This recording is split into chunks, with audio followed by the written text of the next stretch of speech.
Syre og baser, metal i syre.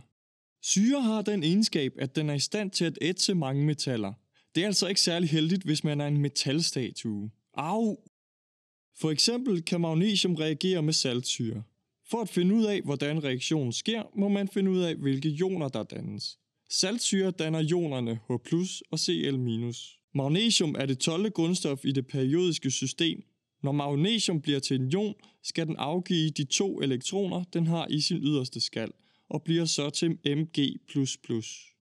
Hvis en magnesiumion reagerer med en klorion, er den samlede ladning positiv. Hvis ladningen skal være neutral, skal der 2 klorioner til 1 magnesiumion.